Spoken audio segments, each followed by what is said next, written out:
वो स्त्री दोबारा कहाँ गायब हो सकती है? नहीं, मैं मान नहीं सकता कि वो मेरा वहम हो सकता है। हमने एक दूसरे से इतनी देर तक बातें की थी कि तभी अचानक उसके पीछे से किसी चीज की आवाज आई।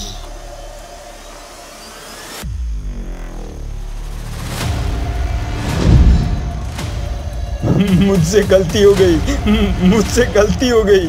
तुम्हारी ख्वाहिश पूरी हुई और अब मैं अपनी ख्वाहिश पूरी करूंगी।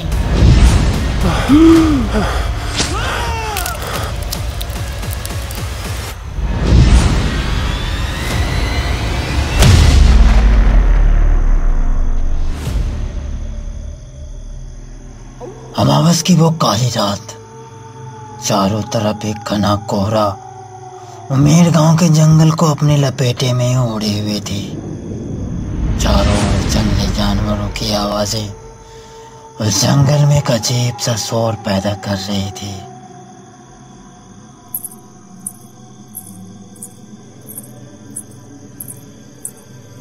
रुकिए, इतना कहते ही वो स्त्री वहीं पर रुक गई। जब उसने देखा कि वो वही कोरे बदन और नीली साड़ी वाली लड़की उसकी नजरों के सामने खड़ी है, तो उसके दिल का धड़कन अचानक से तेज हो गया। मानो जैसे उसके दिल पर एक साथ हजारों छुरियां चलने लगी हो। अभी भी वो स्त्री विक्रम की ओर मुड़ी नहीं थी। विक्रम की आंखें उस नीली साड़ी वाली स्त्री के गोरे बदन का दीवाना हो चुका था।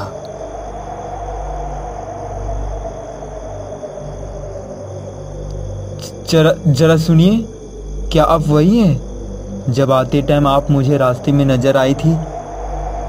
विक्रम की बात सुनकर उसने पीछे पलट कर देखा और पहली बार उसकी नजर विक्रम की नजर से मिली।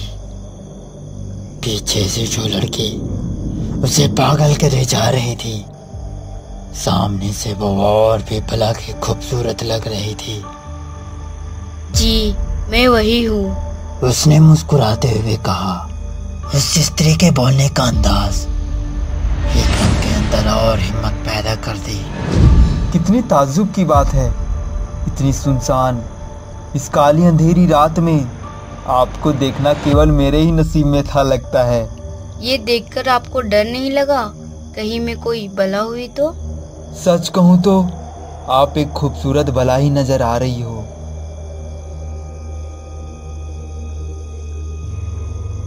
उसकी आंखें उस स्त्री के बदन को ऐसे घूर रही थी मानो उसने आज तक जितने भी औरत देखी थी उन सब में से सबसे ज्यादा खूबसूरत औरत वो आज देख रहा हो। उसका खुला बाल, नशीली आंखें, उसका पूरा बदन इस साड़ी में विक्रम को अपनी तरफ सम्मोहित कर ली। क्या मैं थोड़ा वक्त आपके साथ गुजार सकता हूँ? आप शहरी लोगों का यही होता है, पहले तो आप मुझ जैसे गांव की भूरी भारी लड़कियों को अपनी बातों में फंसा लेते हैं और जब आपका काम पूरा हो जाता है तो पता नहीं अचानक कहाँ गायब हो जाते हैं। देखिए, ऐसी बात नहीं है, सभी शहरी लड़के एक जैसे नहीं होते। अच्छा, ऐसी बात है तो बताइए, वक्त गुजारते समय अगर हम करीब आ गए तो क्या आप मुझसे शादी करेंगे? यह सवाल भी उस स्त्री ने बड़ा ही मनमोहक अंदाज में किया, लेकिन इसका विक्रम के पास भी कोई जवाब नहीं था। वो एक बार मुस्कुराई और अपने रास्ते को चल पड़ी। विक्रम की आंखों में अब उसके रूप का नशा छाने लगा कि तभी अचानक उसके मोबाइल की घंटी बजी। उसने मुस्कुराते हुए कॉल रिसीव करी। हेलो, अबे तू पागल हो गया है क्या? ये टाइम है कोई कॉल करने की? अबे तू कहाँ है? मुझे तुमसे काम है। मैं तो तेरा रूम भी गया था पर तू तो वहाँ था ही नहीं। अबे मैं तुम्हें सब कुछ बताऊंगा, चल अभी फोन रख। अबे रुक रुक रुक रुक, अब तो मुझे अभी जानना है, आखिर तू इतनी रात को बाहर करने क्या गया है? साले कहीं तू अकेले अकेले देसी पीने तो नहीं चला गया? अबे नहीं यार, वो बात नहीं है। तो साले इतनी रात को तू बाहर क्या घंटा बजाने गया है? अबे तू समझ नहीं रहा है तो समझा ना, बात को इतना घुमा फिरा क्यों रहा है? अच्छा ठीक है, सुन, तुझे याद है वो रात जब हम लोग उमेड़ गांव आ रहे थे? हाँ मुझे याद है। उस दिन मैंने एक लड़की को देखा था जिसके लिए मैंने कार भी रोकी थी। हाँ, जो केवल तुझे ही दिख रही थी और हम लोग तो अंधे थे। साले प्रिया सही कहती है, तेरा दिमाग कुछ ज्यादा ही लड़की पर ध्यान देता है। हाँ चल अभी टाइम खोटी मत कर। इतना कहकर उसने फोन कट कर दिया। अरे वो स्त्री कहाँ चली गई? अभी तो मेरे नजरों के सामने थी। अब तो मैं मान ही नहीं सकता कि वो मेरा भ्रम है। विक्रम की आंखों में उस स्त्री के रूप का नशा उस स्त्री को खोजने पर विवश कर दी। वो तेज कदमों के साथ उस स्त्री को ढूंढने लगा, लेकिन उसे वो स्त्री कहीं नहीं मिली। वो स्त्री दोबारा कहाँ गायब हो सकती है? नहीं, मैं मान नहीं सकता कि वो मेरा वहम हो सकता है। हमने एक दूसरे से इतनी देर तक बातें की थी कि तभी अचानक उसके पीछे से किसी चीज की आवाज आई। जब उसने मुड़कर देखा तो उसके चेहरे पर हैरानी और खुशी के भाव एक साथ झलकने लगे। वो वही स्त्री थी जिससे कुछ देर पहले विक्रम बात कर रहा था। विक्रम की आंखों में उस स्त्री के रूप के प्रति हैवानियत का जानवर पनपने लगा। उसकी खूबसूरती के आगे उसका कदम खींचा चला आ रहा था। कुछ दूर जाकर वो किसी सुनसान वीराना पेड़ के सामने जाकर रुक जाती है। पीछे पीछे से विक्रम भी उस पेड़ के पास पहुंच जाता है। उस स्त्री को उस पेड़ के नीचे खड़ा देख उसका हिम्मत और भी बढ़ जाता है। फिर विक्रम उस स्त्री के काफी करीब चला जाता है। क्या नाम है तुम्हारा? अनामिका।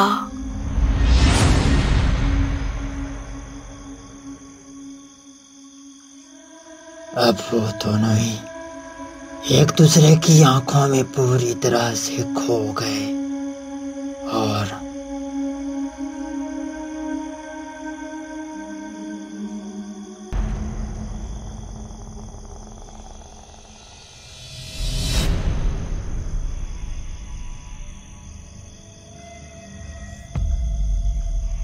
शहरी बाबू कहाँ जा रहे हो?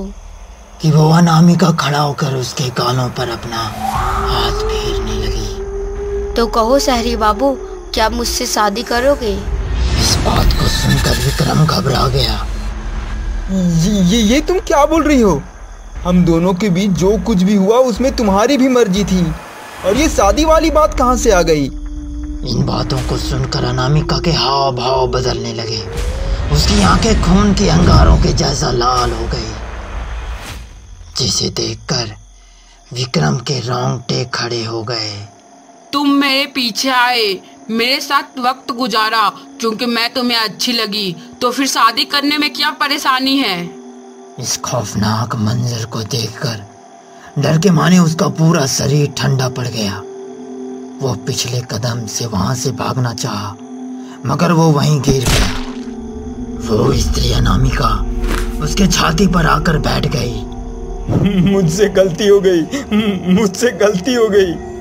गलती तो मुझसे हुई थी, जो मैंने तुम जैसे शहरी बाबू पर भरोसा कर उसको सब कुछ अपना मान लिया था। इसमें मेरी क्या गलती है?